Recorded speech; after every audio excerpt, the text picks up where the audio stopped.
Good morning, and I just want to say a few words of thank you to the sponsoring groups of this workshop. That would be the historic residents of the Historic West Side Neighborhood Association and the Museo del West Side and the Esperanza Peace and Justice Center and the West Side Preservation Alliance. So all of these are projects of the Esperanza Peace and Justice Center, who for many years since the 1980s has been doing this sort of work to from many angles to raise the awareness of the importance of the historic West Side of San Antonio, and also to gather up its history, because we all know that our histories have not really been included in the history books. So this is always part of the effort to recover really our history. So thank you to all of those sub-organizations of the Esperanza Peace and Justice Center for sponsoring this workshop. So, there are lots of reasons for caring for your family materials. I do genealogy as well, and I'll be having a workshop called Finding Your Mexican Ancestors in May, again, via the internet. And so, but I was at one of these, it was called the Texas Hispanic Genealogical and Historical Conference, and it was in Austin, I forget, a few years ago at least. And there was a history professor there named Andres Tijerina, and he's pretty well known in the, if you've studied Tejano history and Mexican American history from the central South to South Texas, he made a really powerful statement for me. And even though it was directly about genealogy, it's related to caring for your family historical materials, because he said that that if we don't save if we don't do our genealogy and then somehow share it, publish it, somehow think of ways to share it, then we're still not here, right? And so he stressed that doing genealogy was a way of recovering our history, putting those, like the bare bones, like who's related to who, together, and then you fill it out and make a story with the family materials, especially. So see, they work very closely together. So hence we have this workshop this morning, and as an archivist for 20 something years, professional archivist, I'm very impressed, having seen so many historical materials from businesses and families and congregations of women religious, and just the amazing impact of the importance of that is not lost on me. So I think we have to pay the same kind of attention to our families, and what we have. Sometimes we have a lot of things, and sometimes we have nothing. I've heard people say, oh, not much left. They threw everything out. Or people say, like, I'm overwhelmed. We have so many things in our house. What do I do with all this stuff? So the first important thing is to, figure out the clutter, or, the I don't want to say junk, but, the stuff that you don't really want to bother keeping, and the stuff that maybe has a story involved with it. Like when you look at it, you think, oh yeah, that's from the time that, et cetera, et cetera, et cetera, that daddy did this, or that mama did that, or that my sister did this. And so that's the kind of object that already. If you can say that about it, then its historical importance has been raised, And so so that'll help you. That mental approach will help you when you start to look at your family's things, and you can say, maybe give that to this thing isn't so important, maybe pass it down or toss it. And this one, like, we want to safeguard this one a bit, so you could pass it down, or you could give it to some kind of archives or a history museum, something like that. So, but by your sense that you pick it up and it tells the story immediately, that it's important. So again, in this presentation, I'm going to focus on things that are in our homes. like as a professional archivist, I worked, for entities, right? For different businesses and universities with special collections that they created. And, but this is just about us. This is about grassroots, how do we take care of things in our homes? Whereas an institution usually has some kind of climate control, they can afford to create this nice envelope of climate around their materials. We usually don't. We have AC units, we have, um, central air and heat, HVAC systems. So we have a different scenario and different things to think about. So my approach is on you and me at home. I will give some of the ideal, like what a professional situation might do, and then grade it down to what can we do that's similar, maybe not as perfectly treated, but is definitely a way that we would take to protect the things that we've got. So, so I'm going to present like real world alternatives that are budget conscious and again, things we can do. So I'm hoping also that a side effect of this workshop is, well, one great effect is to cause you to take some steps to take care and to go in and try to identify, as I said, the wheat from the chaff, right? Like the more interesting things from the less interesting things. And so to do that, of course, is something I'd like to inspire you to do. But on the other hand, at the Esperanza Peace and Justice Center, we're also looking to cultivate people who are interested in becoming community archivists. So in particular, I'm very dedicated to that effort. And so you'll see my contact information at the end, and I hope that you use it to contact me. It's my email, and to let me know if you're interested in further training for community archives and to do training specifically and work with the historic West Side, because I could, it is our emphasis at the Esperanza Peace and Justice Center, and so we do have to put some kind of, boundary around it. So thank you for taking that up if you choose to do so. So I'm going to switch to the next slide. I'll say a little bit about myself, sorry. My full name is Donna Guerra, and I have been practicing the profession of archives for 20 something years. And that's always in professional settings. So I only started taking on my family home history just about 5 years ago. And so it's a different kind of thing. So I'm going to share, certainly a lot of things that I've learned there.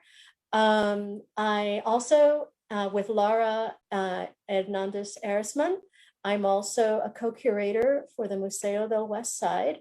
And we have a beautiful website at museodelwestside.org, all run together, and where we're creating exhibits, online exhibits right now. One is Women in Activism on the West Side. So we can say a little bit more about that later. And I'm also employed as a professional archivist for a women's religious congregation, which I have been doing for 6 years. So I'm very much in the world of archives. It's always around me, and I'm really glad to share this information today. So you can see that the importance again of taking care of your family history is that it is the evidence of you. It tells about the place where you live at a particular time in history, and again, I should say, certain family belongings always have a story to tell. And our community West Side stories are not written in many history books, so it's up to us to preserve the stories so that they can be shared. And so our stories and places matter.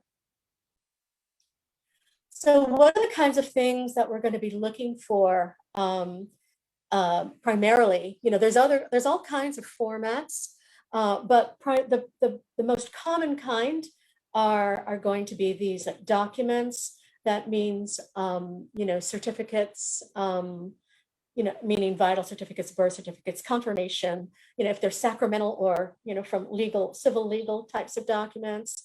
They can be stories that were written out by some of our people, any kind of paper-based text document.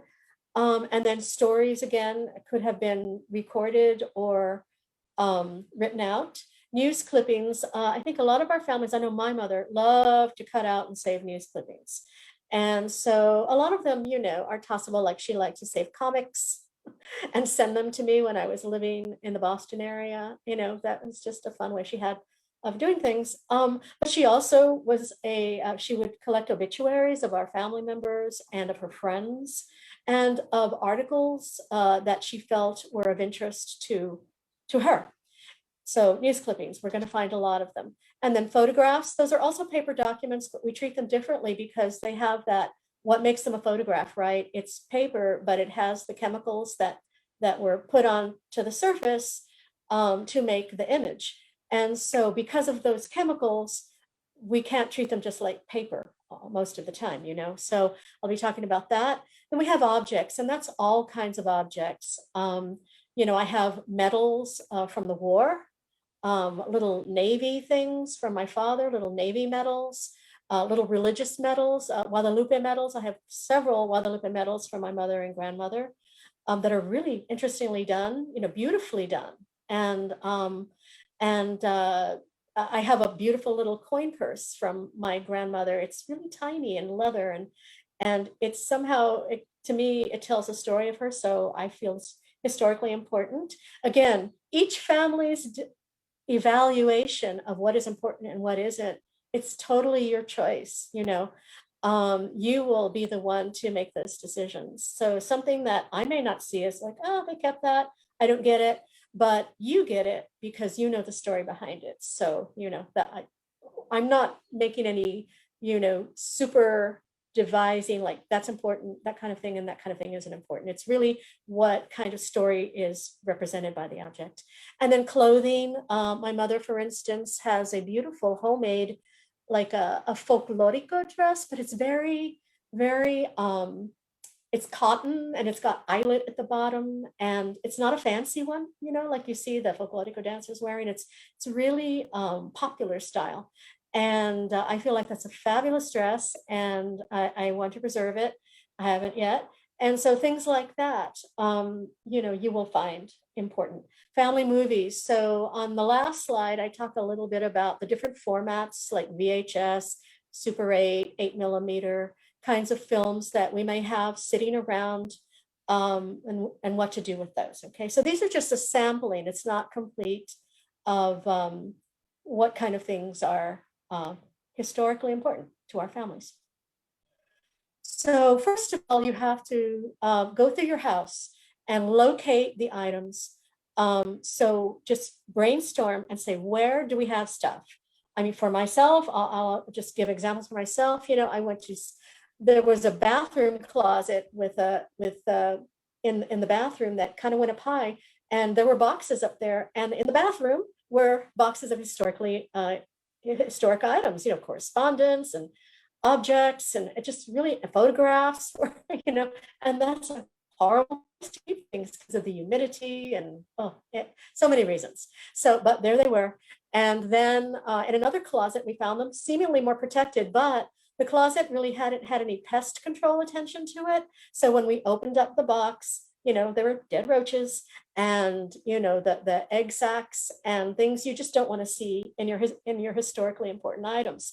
So you have to think about, and then under the bed there were things, and in dresser drawers there were things. So you have to think about everywhere where your items might be. So then and when you see groupings, like how we find a lot of photographs in the developing envelopes that came from the Fox Photo or the developing place where we got them. For the time being, keep them all together. Don't get lost in the details. This is not a time you're doing like a big overview reconnaissance of your stuff. And so you keep things together because those groupings have meaning. You'll find out later. And so then you place it in clean storage. So a lot of times, as I said, those things are in boxes, old cardboard. You want to get rid of that if you can, and or at least empty it out and get the bad stuff out. And and I'll talk about that storage later, but you want to start you're raising the level of where these things are stored by putting them in a clean brandy box. And then you want to, after that, think about what is the best place in your home for these things. And we all know we have limited room in our homes often. So it's about finding the best place where there's the least fluctuation of temperature, hot to cold. Maybe it stays a little more steady. A dark place is good. And if you know, like you have done some pest control in the area.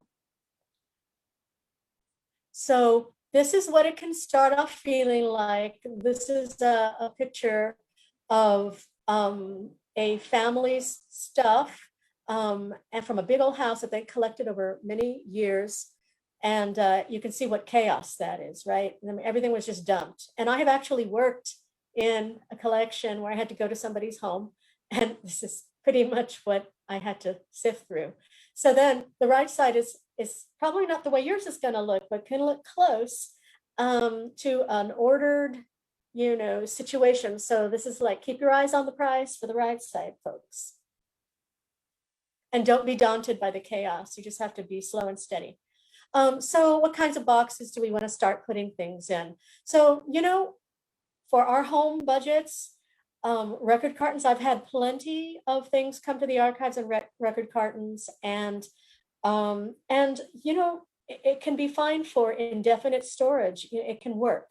So it's clean, it's got handles. I always go for handles. And so this is not archival paper, or it's not acid-free or unbuffered, but you get 5 for $17.99. You can find that easily if you go shopping. And so then you can fit quite a lot in there. So that's the most budgety option I could find to start with, And then if you want to go the plastic route, this plastic isn't archival either, and I'll talk about plastic in a little bit. This is a budget option, and I found them for $13. This one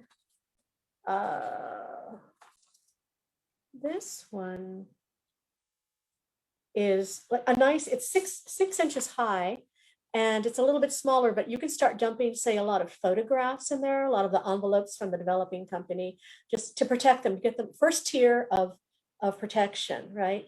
Because really our beginning approach is kind of like triage, like they talk about in hospitals. Like you get there, you're in trouble. What can we do immediately just to settle the things down? And so, that can be definitely triage or longer term, but just to get things all in one place in a more an enclosure of protection.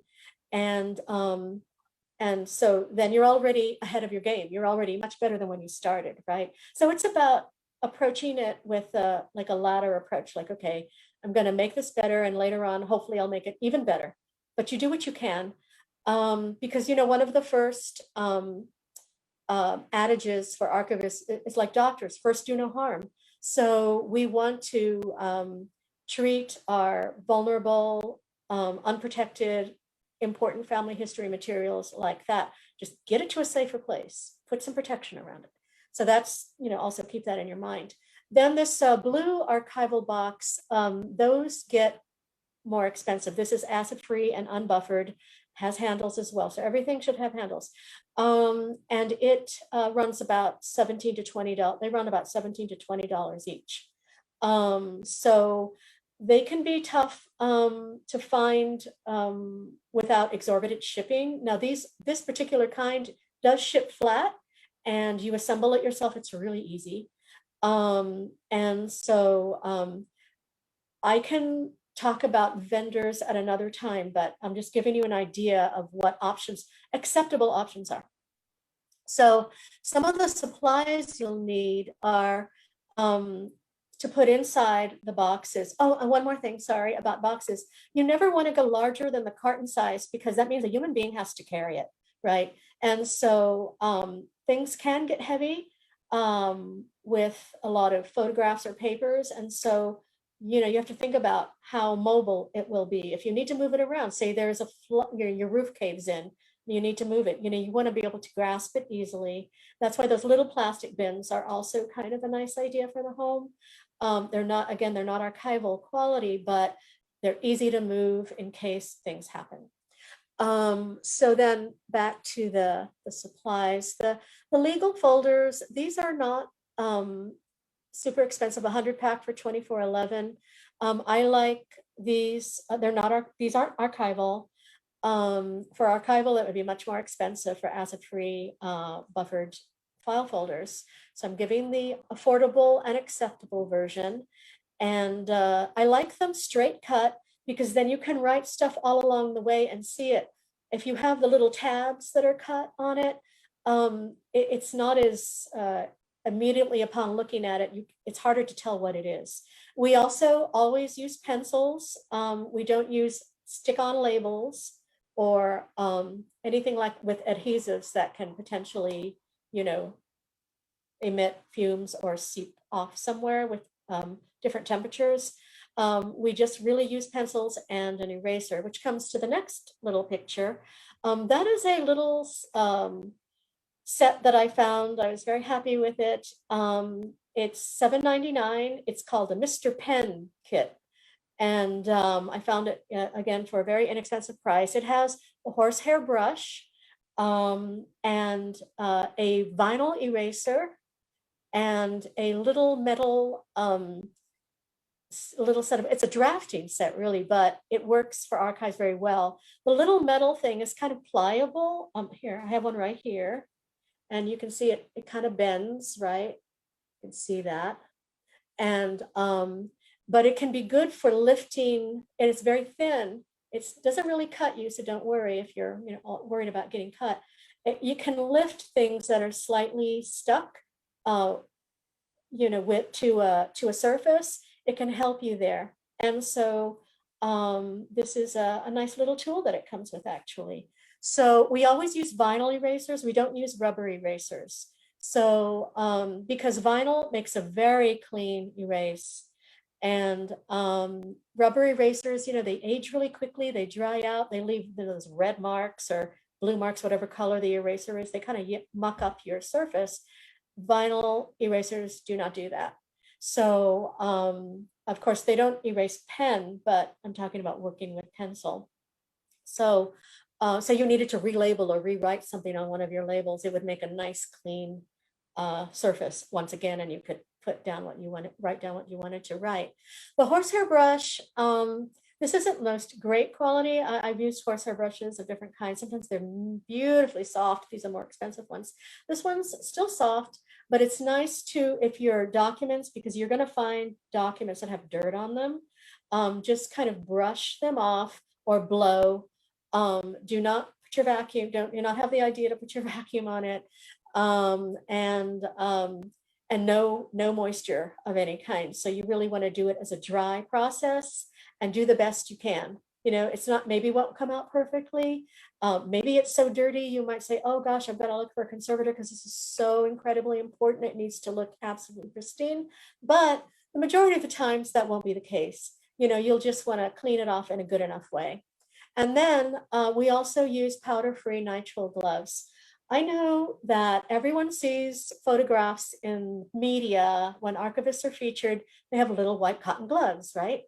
And that can be okay for lifting, objects from the archives and showing them to somebody. This is my personal opinion. There might be some archivists that disagree with me, but more and more archivists are kind of going to the nitrile glove side rather than the white cotton glove side. Why?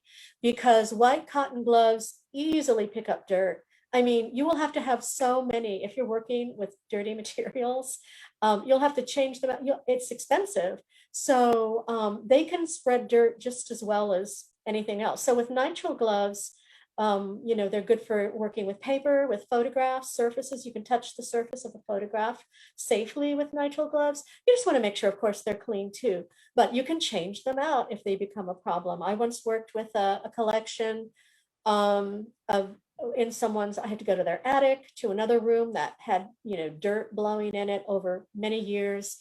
And the collection was filthy. And so I had lots of nitrile gloves and I had to change them out all the time because the more I would pick up, just the dirt would be there. So do find yourself some powder-free nitrile gloves. Powder-free because often people are allergic, and certainly not latex because more people are allergic to latex than not. So that's why we also choose the nitrile glove option.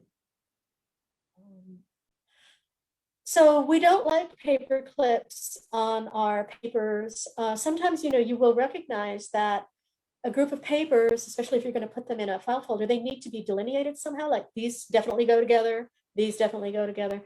And so these plastic clips, they are not expensive. You can get 315 of them for $11 of the various sizes. And I use them a lot in my archives work. But often I'll just use a sheet of acid-free paper and separate them rather than using a clip. So you have two options to separate meaningful groups within your collections, your document collections. Sometimes it's very apparent that they're just distinct, but sometimes if somebody has pages of something, it might not be that clear. So you'll want to use something that indicates, okay, we're onto a different document now, a different set of pages. So those are the ways: plastic clips or a sheet of acid-free paper. We also use cotton twine. A lot of times I use this especially with scrapbooks, because if I'm working with a scrapbook and maybe the pages are loose or something's inserted that's maybe possibly going to fall out, I tie it like a present, once around and then across the one side and then across the other side, and tie it like a present, and then it keeps that object really secure and nothing's going to fall out. I actually use cotton twine a lot. And then unbuffered acid-free tissue. And I say unbuffered because there is buffered. Unbuffered is best for textiles and objects. And I can't remember the exact reason, but this is, archivist wisdom that I have taken on it, and you'll find it if you ever explore that. I forget all the chemical reasons. And so, for instance, working with if you're boxing up your wedding dress, you want to use unbuffered tissue, and textiles of various sorts, or lining a box that's not quite archival. You could line it with the unbuffered acid tissue for textiles or objects. So that's something. And I did find that for $13.60, measuring 20 by 30 inches and 30 sheets. So those are larger sheets. You can always cut them, to use. And I'm a real big person on buying a larger size if it's affordable and cutting it to size. So, because I'm a child of, I'm cheap basically. So I like to stretch my resources because they cost money. And then more about paper. So paper, the best paper is acid-free and lignin-free. And that is the best choice always, but acid-free paper can be expensive. So paper that is, and you have to watch out, paper that is only indicated as acid-free is less superior. It doesn't say lignin-free. So lignin is like the woody pulp mess that's put into paper to give it structure and to give it weight even. And so lignin-free is important for the most long-term storage that you're thinking of for your preservation storage for your articles. Where I work, we buy a big roll of it. We can afford it, right? It's a business place, a big roll of it, and I just cut to size, and I have a really big roll. If you can spend that money, you can go to any of the archival supply stores like Gaylord or Hollinger, and buy yourself a roll. It's really, if you can afford it, that's great. But, in essence, any clean sheet of paper will be your friend as long as you use it in separating your things, your documents, or even in aligning. Anything that's clean will be your friend. It's not considered long-term archival, but it's again that triage approach. You're doing the best you can for what you've got. And we always say, do not use any kind of craft paper of any kind. Do not use paper with dyes in it. You want it to be, because that's more chemicals added, right? So you want it to be as minimally chemicalized as possible. And even though you may be tempted to use like the gift wrapping white tissue, um, it's really not recommended. So even paper is better than that if you're wrapping things, regular white paper. So, and then, when you start handling materials, again, we talked about the gloves and how they accumulate dirt. A lot of times when I work with collections, I don't wear gloves at all. I wash my hands frequently, even if they don't look dirty, because the skin and the hands accumulates, dirt you can't see, and it gives out oils. And when you handle your materials, you're transferring that basically organic matter, right, to your documents and objects. So you don't want to be doing that. So I wash my hands frequently when I'm working with materials, and don't put lotion on. You don't want any of that stuff on the materials. And so again, even if they're more dirty, then you wash your hands more, in order to keep your hands also from, and whether you're wearing gloves or just have bare hands. Don't Sometimes habitually we touch our face or our hair, or if it's in our way. Or so before you start working with things, maybe if you think your hair is a usual problem, clip it. And don't just try to refrain from touching your face, because that, or glasses even, maybe like that or something, because this will also transfer dirt. And so always check the gloves you're using to see when they're dirty and put on a fresh pair. So about plastic, not all plastics are created equal. And so the clear plastic enclosures are very useful for viewing, handling, and you can even scan documents while your materials are in there. That could be a text document, that could be a photograph. And so Mylar, which is polyester, archival polyester, it's a brand name like Kleenex is for tissue, right? So Mylar or Melanex, which is archival polyester, is the ideal. It can get pricey, especially with the thicker variety. So they call that mils, 4 mil, 2 mil, 6 mil. Of course, the higher the number, the thicker that plastic sheet is. The thicker one gives more support to your document, especially if it's really fragile. But for the most part at home, I think if we can find Mylar, we can use 2 mil. And I did find a comic book store that is using 2 mil uh, Mylar enclosures, that sold them for a 25 pack for $18.55, and those were 9 by 11 and a half. So they're a flap that you have, overhead storage. And so that can be fine. And sometimes what I do all the time, I'll cut the side if I want something more like a file folder effect, or just to be able to slip it out easily from the side, rather than, sometimes it's more hard from the top. So I'll just cut along the side. Those are very flexible to use. Polypropylene is also something you're going to see a lot. It's another kind of plastic that is still considered really good for pretty long-term storage. But you want to avoid the polypropylene that has any kind of surface coating applied. And then there's polyethylene, which is the softest of the plastics, and it's translucent, not clear, and so you can still see well through it.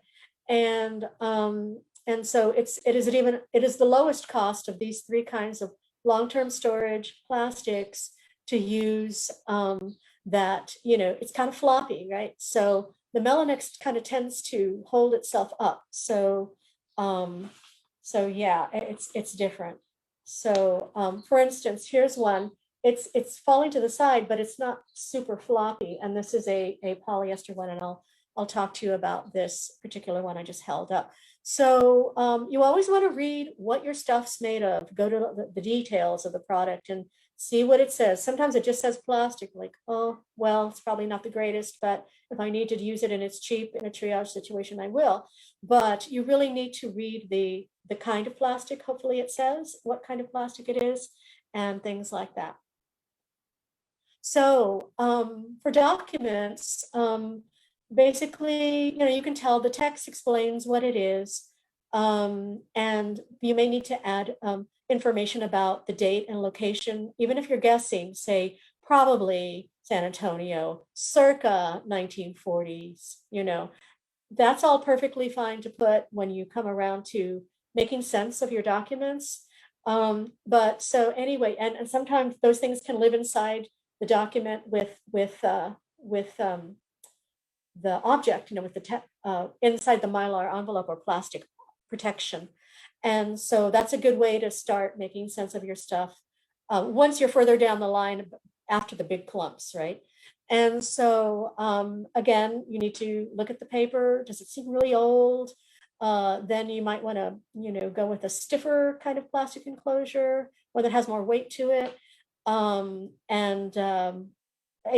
paper usually needs some kind of little support, or you could put a piece of acid-free or paper behind it somehow on the outside probably, and attach it to it, or an archival-free cardboard, or a file folder, cut it to the size of the thing, and kind of put it on the back so it gives it some support if you're really worried about if it's super delicate. Again, decide what to keep. Keep your gloves that you're using and your hands clean, and use proper handling as we talked about before. For instance, I'm just going to note right here, proper handling. This isn't considered proper handling in archives. You don't like hold it from the thing. This is considered proper handling. You support it with the palm of your hand. Then you place it down, right? And then you might slide it again, because especially if it's older stuff, you're kind of, with modern paper, it's not such a terrible thing, but with older paper, you're putting a stressor really on the fibers of the integrity of the object, which is in this case a text document. So you really always want to do like this, just hold it like that until you put it down on your clean surface, and you do whatever you need to do with it. And always try to hold it by the edges, and don't like super grip like this. And we try to be careful with that sort of thing. And at the top, it just came up, just say no to lamination. A lot of people, I find, I've talked to a lot of people who say, oh, well, I laminated it, now it's really preserved. And back to the first do no harm adage, in our mind, that's for almost every single time. In rare cases, lamination's okay, very rare. For the most part, don't do it. It really makes the object unmovable. You can't get to it should you need to. The heat that's used to stick that's kind of chemically, and so you're basically adding chemicals to your document. It's just better to use a plastic enclosure like the one you see on your screen, and and that's much preferable to any kind of lamination. Just please say no. And also, I I don't know if you can see it, or there's some sheet protectors that I found that I really like, and they're heavyweight, clear view, and I found them for where is that?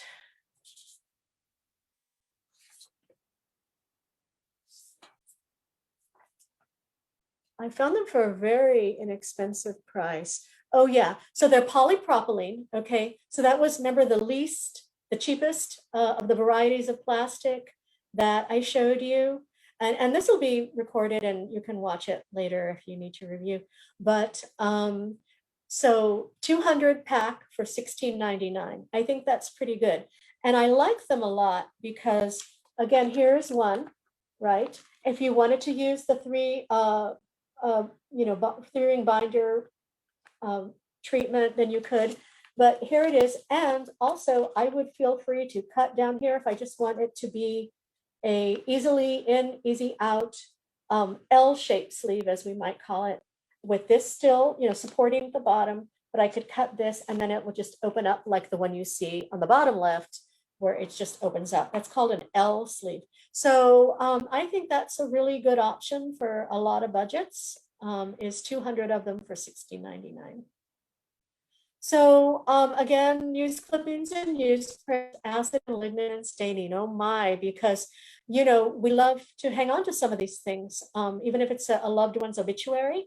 But really, the best option is to make a good copy and throw the newsprint away. I also have found in family collections, the whole newspaper was saved and not the relevant part. So again, copy the relevant part, make a really good, nice looking copy, and you can do that with the right settings on a copier, and ask for help somewhere if you don't know how to do that, and throw away that very damaging newsprint. It's really, I try to avoid it at all costs. I mostly don't keep newsprint at work or at at home. Once in a while, if it's a modern story, somebody gives me the newsprint, I'll find it online because most newspapers have it online, and I'll print it from there if it looks good. And then again, I will throw away the newspaper copy that I got. Even the white looking newsprint that we get today will eventually turn ugly and yellow and throw off all of its acidy badness onto everything surrounding it. So, and it only gets worse. So, photographs. So we like to use plastic enclosures for photographs, and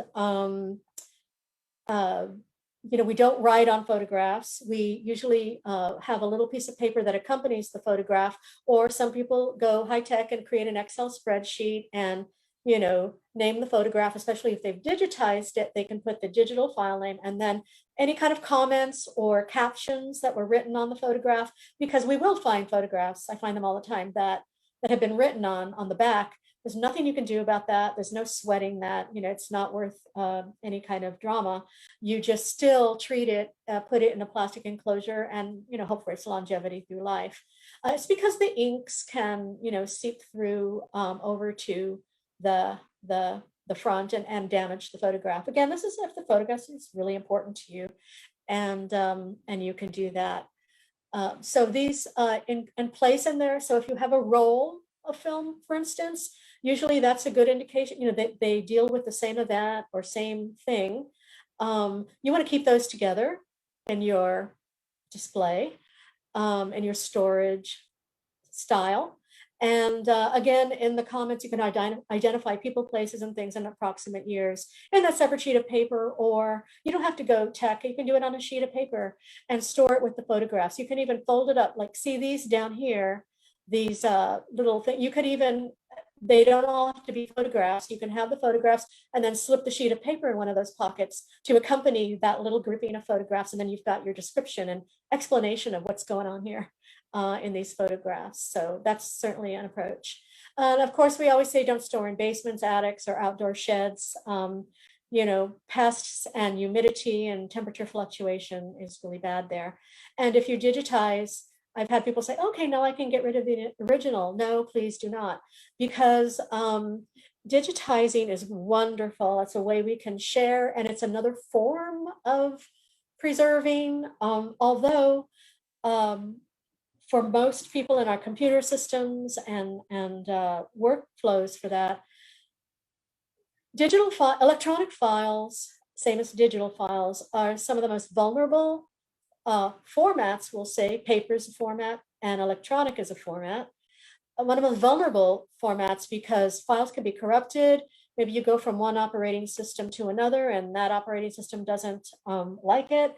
Even putting it on CDs, I've had CDs that were created in the early 2000s that I can't read now on my current Windows operating system.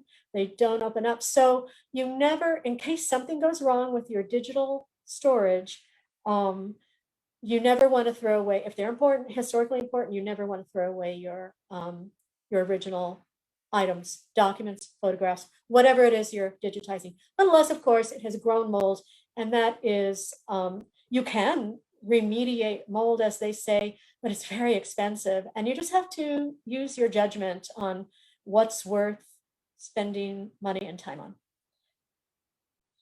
So scrapbooks are, we love them and we hate them, because they're a real challenge for all kinds of paper. You can see on the top left, that was one of the magnetic albums. You've seen those with the lines across them that show over time, and they kind of hold your the plastic opens, you place your photographs and you press on them, and there's like a little glue substance on the cardboard of the page. I was looking at one for my family, and I saw that, oops, I was the one who gave it to my mother in 1993. I said, here, let's organize all of our pictures. So my bad, I contributed to the degradation of our family photographs, but I didn't know what I didn't know. I wasn't an archivist back in 93.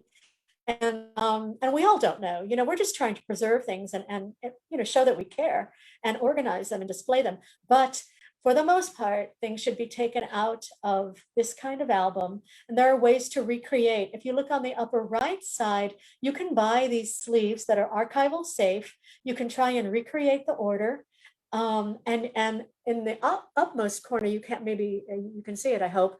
There's a little square there that says, photo corners. Those are archival safe, they're polypropylene, and you can use those in your new archival safe scrapbook page. So there are ways to recreate if you want to go that length. And so I found those scrapbook pages for, oh, where are those? Yeah. So I found them for packages of 25 for $15.95. So, you may want, and they had different sizes, so you'll just have to price them. These are at some of the major online retailers. Okay, so I'm not going to name any names right now, but just look for Print File, that's the manufacturer, Print File polyester page 25 pack 9x11. So, and they come in black or white, and they're both archival safe. And then the corners, you can look for polypropylene photo corners, and the manufacturer is Lineco, Lineco. So, and then the bottom right, that's the way expensive way to go. That's from one of the archival companies that sell only, high level, high quality archival things. And that kit goes for $75. And they give you a few envelopes, a binder that is also archival safe. The same photo corners that I just told you about that you can buy at the other retailer, and some pages. So that's pricey. You may just want to, put it together yourself for in a more budgety way. And then on the bottom left, there. So okay, and again on the top left, you see that there's a tool underneath that photograph. That's called a micro spatula. Those are really inexpensively found online. I found one for $5.99. They should be thin and stainless steel. And you use mostly the flat point on the bottom left to get under your thing and carefully. And if you need to put pressure on your photo, get a piece of clean paper and put your hand on that so you're not touching the surface of the photo, and gently start to lift that photo, because it will resist on those older magnetic pages. They really attach to that strongly. So you'll want to be careful, be like, a surgeon, and with your surgical instrument, and do no harm. And Donna, the bottom left is, excuse me?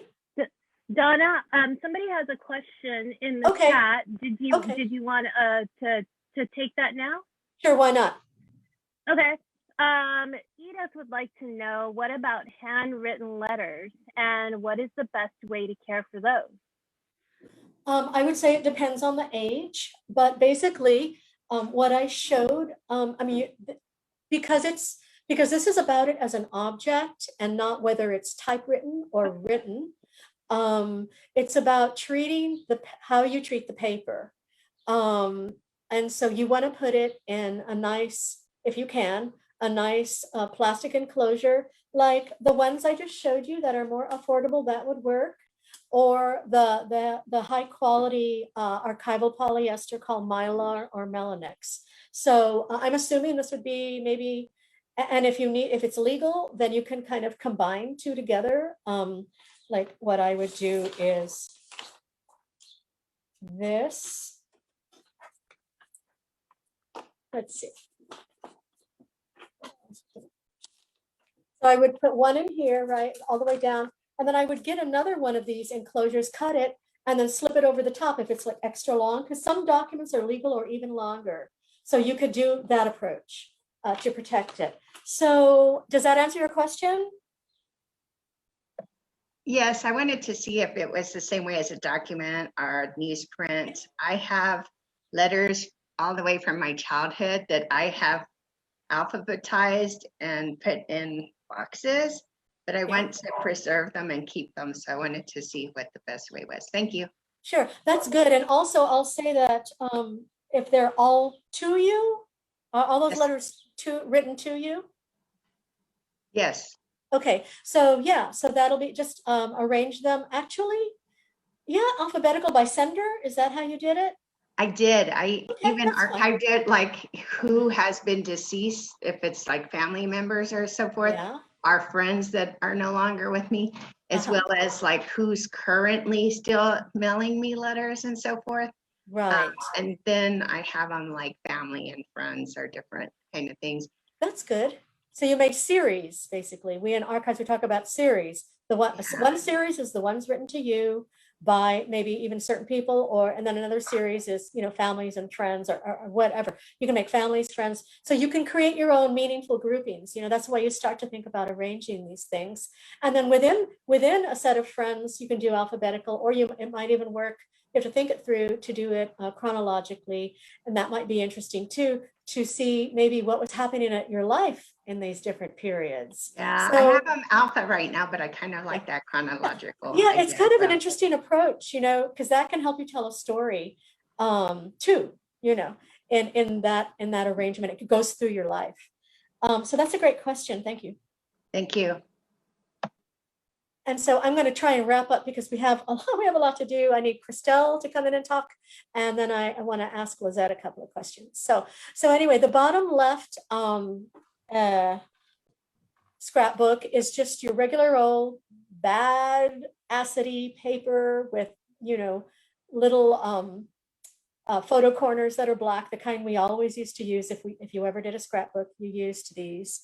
And you can see some are missing, but this is my mother's 1939 graduates from Fox Tech High School album. And it's really beautiful. This is what the outside looks like. And so that in itself is a joy and a challenge. You can see that it's wood. It's got carving on the outside. And let's see, if I smell it, oof, it smells strong, because it had to be what this wood was treated with. And so that's a bit of an archival problem, or challenge, I should say, that in itself. So then you open it and then you see these other pages that are all the same color of yellow, but that she went through carefully to, you know, notate the names of everybody. And it's like that throughout. So, so that's a really great thing that she did. She was very thorough. But so as with the magnetic album and this one, we talk about something in archives called the original order. And so that means that the order that people put things in is really important, because that was their way of telling the story. So if we're going to disassemble it in any way, we might want to, I will, and I have at different workplaces, taken photographs of the entire page, you know, with a nice camera, but maybe your cell phone camera could manage it too, the page, then the next page. So then you have like a little mini album of images, and you know how the pages went. And that's how your person told that story.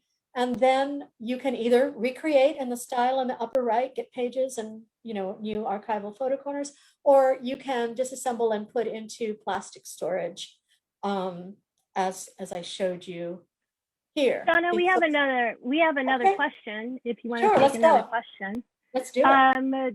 Diana has a question about how to copy the newspaper articles, and does she do the story, the whole page? How does she store them? Should she fold them?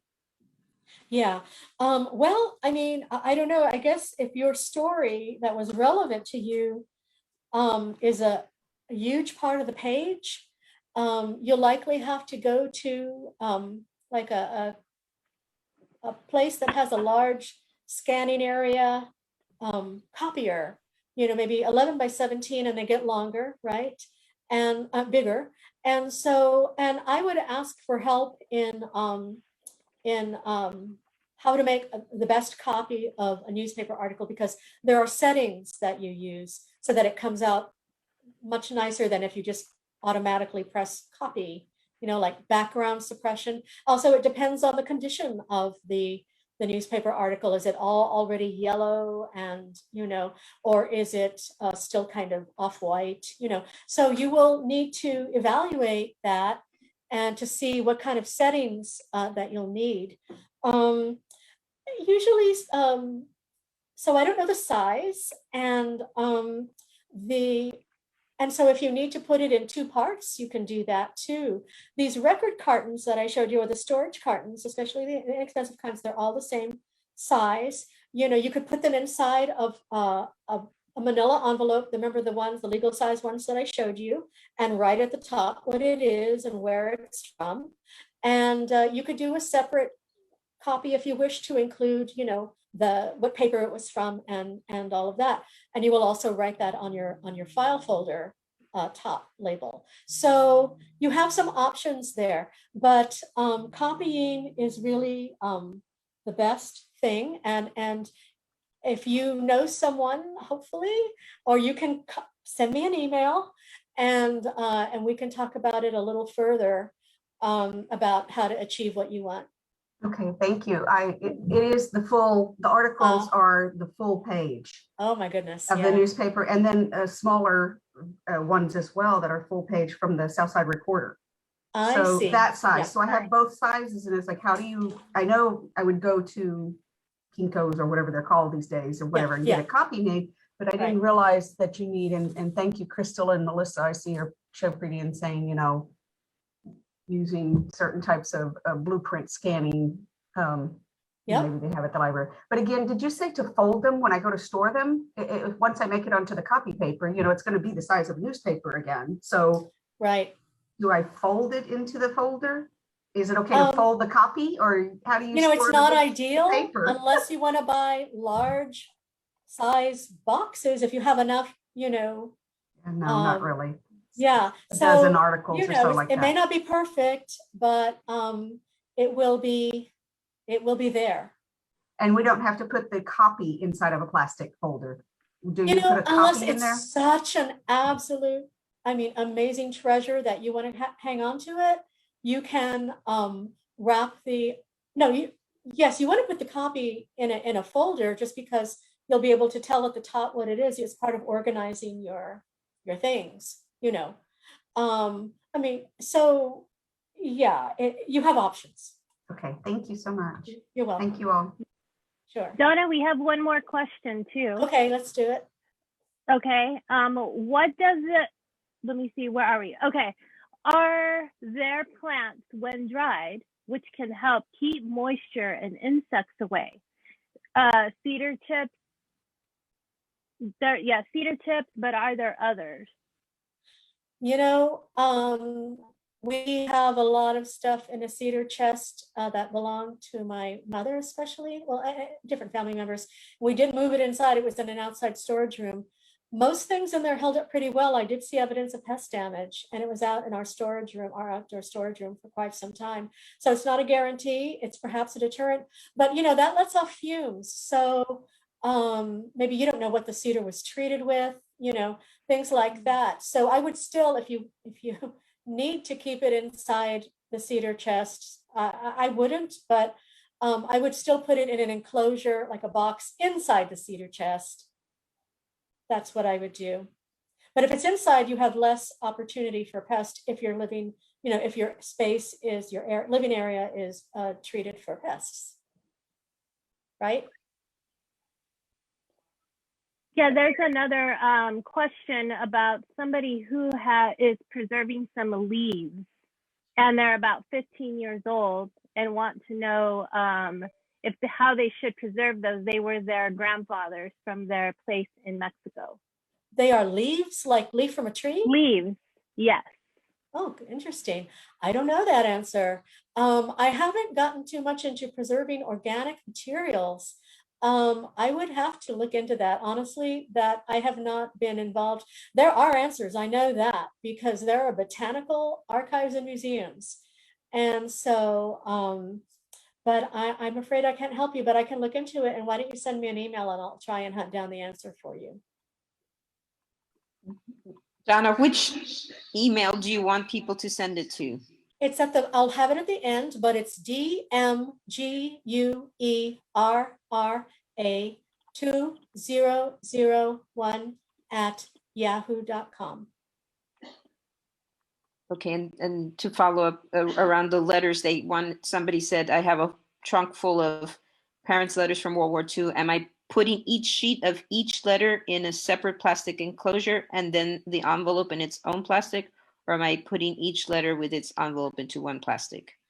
I mean, each letter with its own envelope is ideal, but you can also group letters together if they're kind of, you can tell they're of the same paper, of the same age. You know, if you want to save on costs for the enclosures, you can do that. But, you know, each one separate is, you know, kind of ideal. And then all of those in one of those file folders written at the top, you know, letters from Confederate War, from my father and mother to each other, whatever, years 19 blah to 19 blah.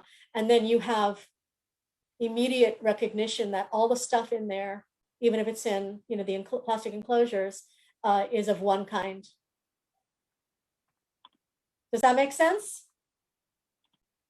Lucille Brazeno. I have some papers that are legal papers from 1860, and they're handwritten. The ink is very light. It's getting lighter, I think. Yeah. And the paper, it's all bound together, so I can't separate it. It's a lot of different papers, legal type papers. They were my great grandfather's. Yeah. When you say bound together, what do you mean? Well, they're all. It's like, I don't know. It's like a book.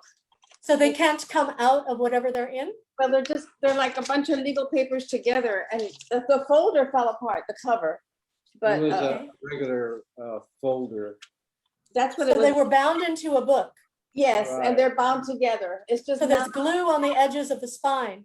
It's glued. Yes, yes. Okay, so so you will want to approach that. You'll need some help if you don't. You probably don't have an overhead camera and tripod set up at home. No. But because that's not the kind of thing. Are they in plastic enclosures? I can't see. No, there's no plastic at all. And that's just a letter. Okay. Yeah, it's hard for me to see. Okay, so you're touching it and it looks like it's shiny. Is it in plastic? No, it's not plastic at all. It's just old paper from 1860. Okay, I'm surprised it's so shiny. Anyway. Yeah, it's difficult, cursive, hard to read, all in Spanish, legal paper. Right. So assuming that you can't bend the spine because you don't want to do damage to, if you want to keep it in that form, yeah, I can keep it. You don't want to do damage to the spine, then you can somehow find a camera with a tripod, you know, set up and do overhead photography of each page. And then with some photo imaging program, you can adjust the contrast to and other elements of the digital image that you take to make it look more legible. And then you'll have an easier to read digital surrogate, as we say, or copy of that original, because you can't turn originals back in time. Unfortunately, that's the condition that they're in, you know, but you do need to store them well. And especially if they're that old and originals, yes, you need to store them in a little bit higher level with really good acid-free components. Paper in between each sheet. Like I said, you could do that. Yes. Yeah, yes. And the pen is getting very light. Will it get darker if I take an image of it, a picture of it? It'll be darker, maybe. If you take an image and manipulate the image. So you'll need call for some expertise on that. Okay, yes. Yeah. Okay, thank you very much. You're welcome, Lucille. So I just want to finish up here. And so this textiles one is about, you know, preserving everything from your mother's wedding dress to any other piece of clothing that you have that's historically important. So that box that you're looking at right there, that is called a large archival garment box. It measures 22 by 19 by 5 1/4 height. And I found it online at a store for $34.99. That's not too bad, but it's still, it's might not be that budget friendly, So there are other alternatives. You could even, if you need to, I would say in any case, if you're going to do any kind of textile preservation, you see this bolt of material here that is unbleached muslin. So that's used a lot in textile preservation. You want it to be unbleached. I would even give it a good washing before I used it, but no perfumey detergents, no, like the lowest chemical, free detergent you can find. And then you can use it to line boxes that aren't especially perfect, to give that buffer zone. And then you also can use it to line tubes, to cover tubes, like a big old postal tube. And then if you have the kind of garment that isn't so delicate, like a wedding dress that might have like all these, fancy little pearls and things that you don't want to roll, another kind of garment could be easily rolled. You roll it around your muslin covered tube, and then you roll more muslin around it, and then and you try to close off your ends, and then you use that cotton twine that I told you about, and you roll it all around that, and you have a nice little, makeshift preservation approach to your textile that's really pretty cheap, because you can get big tubes in a lot of places. You can even ask some business, hey, can you save that big tube for me? And so the unbleached muslin, I mean, I've seen it for, $3 a yard and pretty wide widths at many local fabric stores. So that's like one of your cheapest ways that you're going to be able to preserve a textile. There are also muslin hanging bags.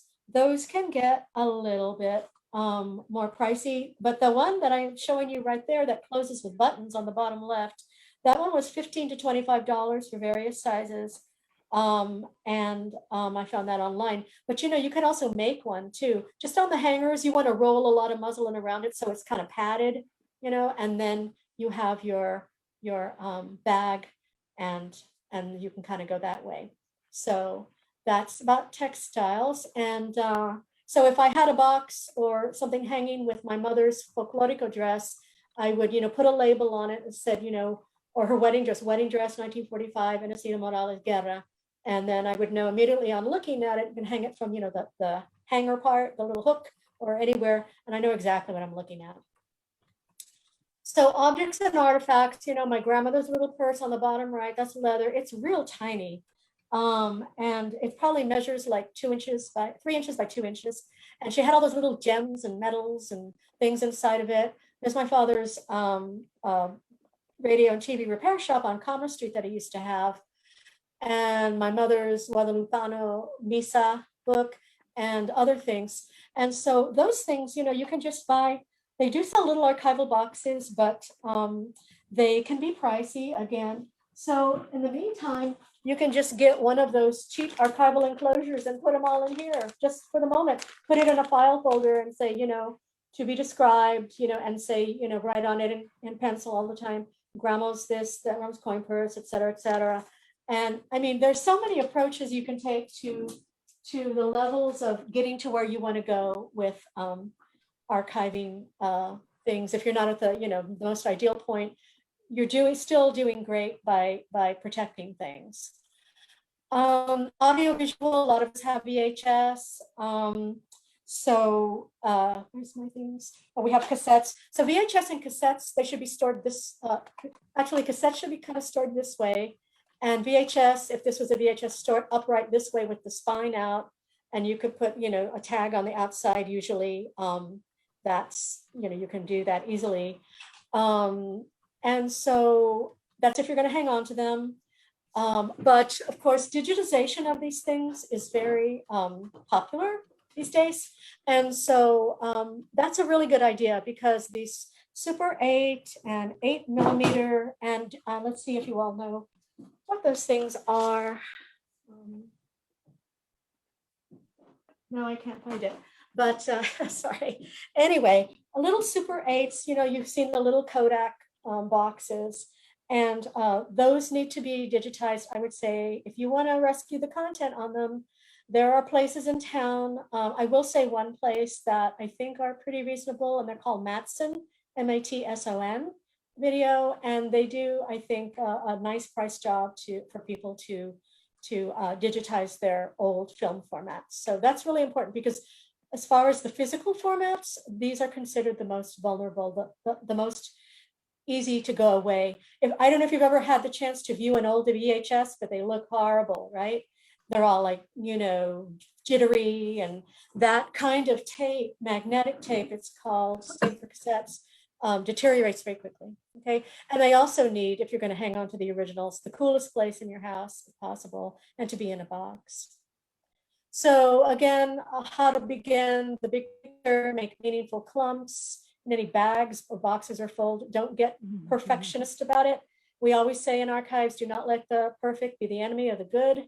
So you just start working with it, and create sub clumps later, but work with your big clumps and don't get bogged down by the details, and maintain cleanliness of workspace, your hands, and plan ahead for which tools and supplies you're going to be needing to use.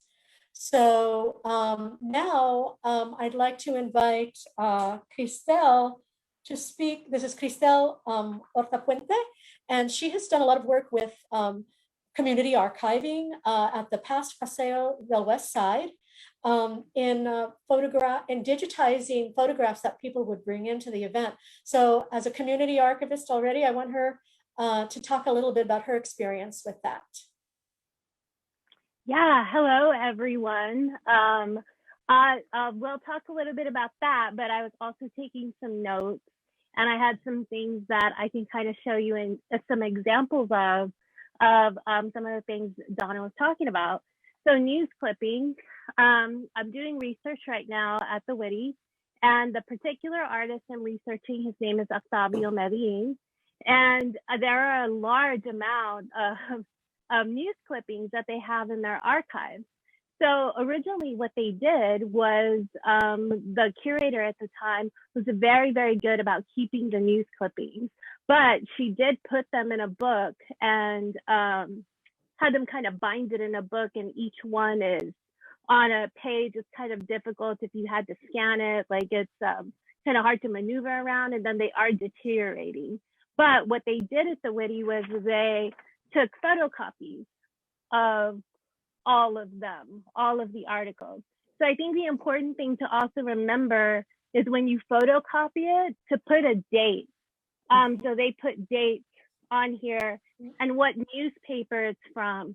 So that way, if something of course happens to the original, there are a lot of online archives that you can go to, and you can enter in dates in the newspaper, and it'll bring it up for you because a lot of these have already been scanned.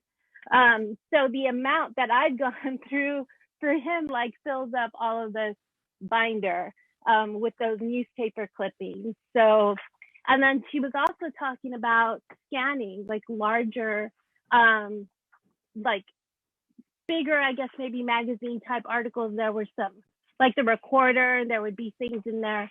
I found this one, and it was also like a regular newspaper type, and I was able to scan it and print it. And so this was another I guess little stories that were done about him.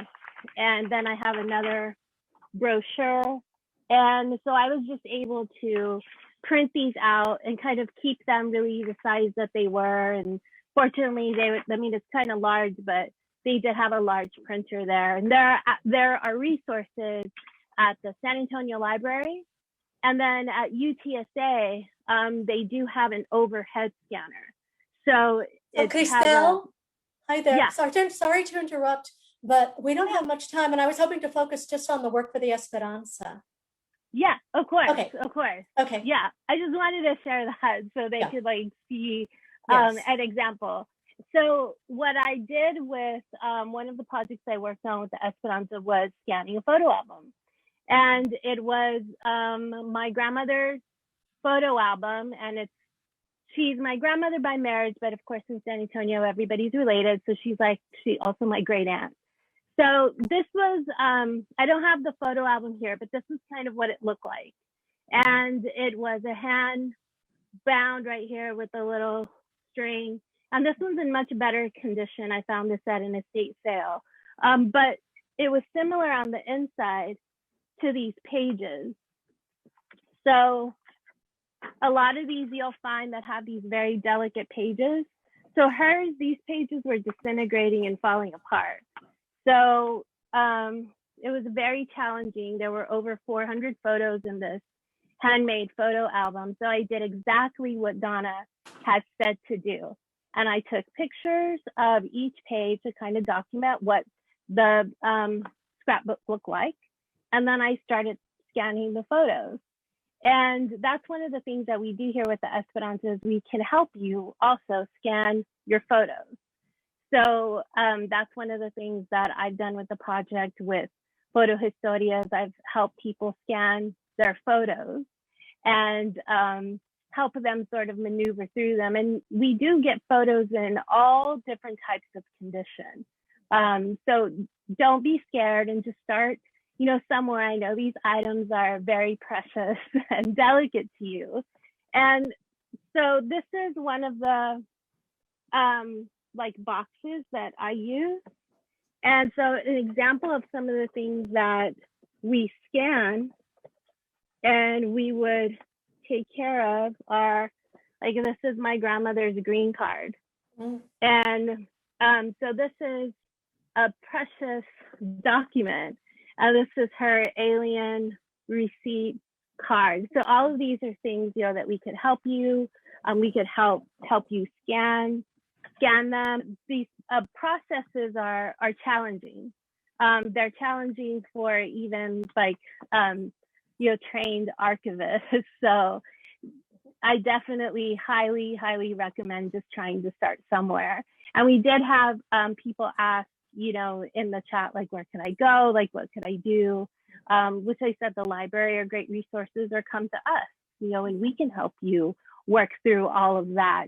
The photo album that I did, I ended up putting it in an archival box. It wouldn't really fit in this kind. So it would fit in one of the ones that Donna had in the photograph that she was showing you.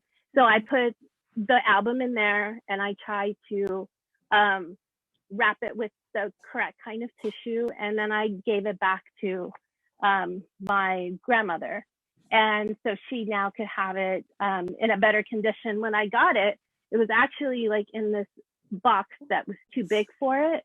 So every time it moved around, it was damaging the corners of the photo album because it wasn't stabilized. So I was really very fortunate that they allowed me to take it and scan all the photos for the family and then be able to somewhat get it in a better state and return it back to her.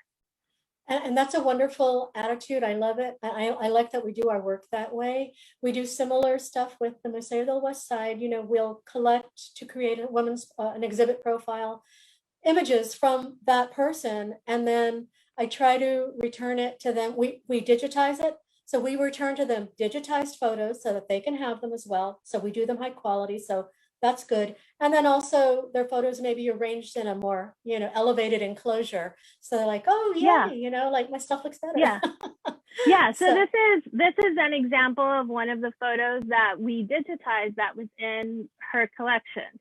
So you talked about wanting to, laminate some of them. So what I did was I printed it out bigger because we were able to scan it.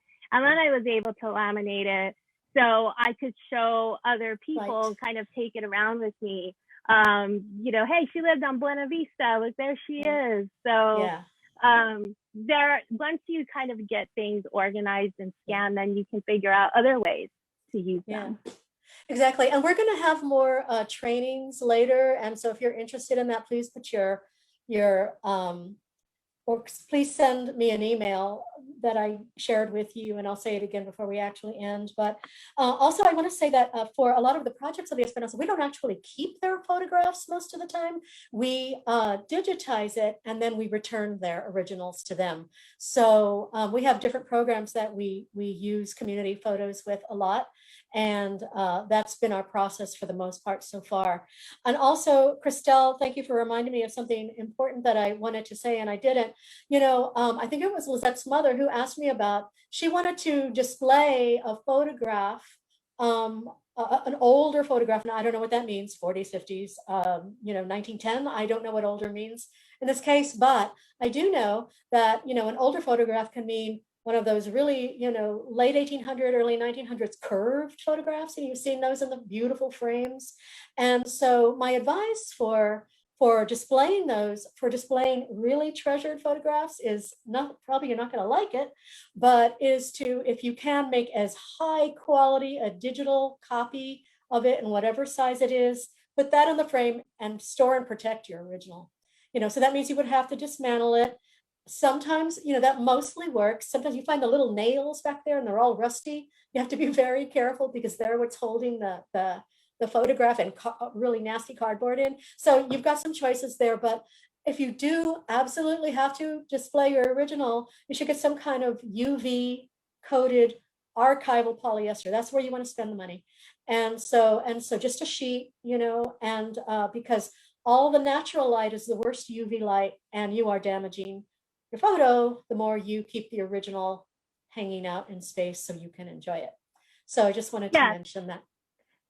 Somebody did want to know what services are available at the Esperanza. So obviously we're doing programming like this, and there'll be other programming coming. We are constantly doing community programming and giving you opportunities to participate.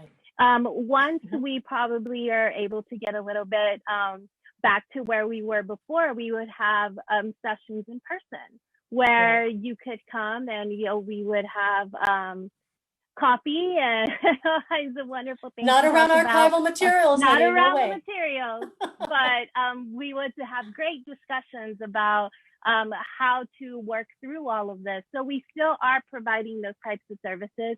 And if you need assistance with anything, you can contact us at the Esperanza, and we will do our best to help you in any way possible, because this is important, and it is important work. There was another question about. Can I interrupt you, Christelle, please? Oh, yeah. Hello. I'm sorry. I need to kind of wrap up the end of the meeting. But before I do, I wanted to ask Lizette to say a few words. Lizette, I don't know if you had a question and or you had told me before, or if you just want to say something about your interest in community archiving and working with the Museo and everything. Lizette? Yes, so all in all, I think the whole purpose and reasoning of us being here is very important, because we're learning how to educate ourselves in archiving important items and objects. And I think it's putting really a whole puzzle piece together of not only our people, but our families. So. Do you have a lot of historical items in your home? Well, we have a lot of pictures from my great grandmother, my grandfather, and a lot of just family photos. Mm-hmm. Yeah. So my mom, I was telling my mom, by being here, I've learned a lot of how to, like, okay, you know, first, like, for instance, when you were saying how to hold it like on the palm. Yes. Usually, like, I'll get a paper and I'll just, you know, grab it and be like, oh, okay, you know. And now today I have taken a lesson from this, and just knowing that it's very important to be cautious with how you handle, you know, documents and photographs. But not only that, but also that, you know, we're doing something very amazing in holding these items and these objects and these documents, because it's giving ourselves, along with future generations, a chance and opportunity to know our stories. Thank you, Lizette. Yeah, and you know, like, you're one of our youngest proponents. So we're really glad you're here, because I really do think the interest in this must be intergenerational, and slowly and surely we're getting there. So, or at least to really see the involvement. So thanks everyone for attending, and hopefully you learned something. And I'm kind of leading the community archives effort in a way at Esperanza. So please contact me at the email I gave you, dmguera2001@yahoo.com. And I'm going to be organizing, any kind of interest and questions you may have. And I've been doing this for 20 something years, and I'm doing it now with the Esperanza. So I feel great to lend my advice and some degree of experience to expanding our awareness and involvement in taking care of our own history.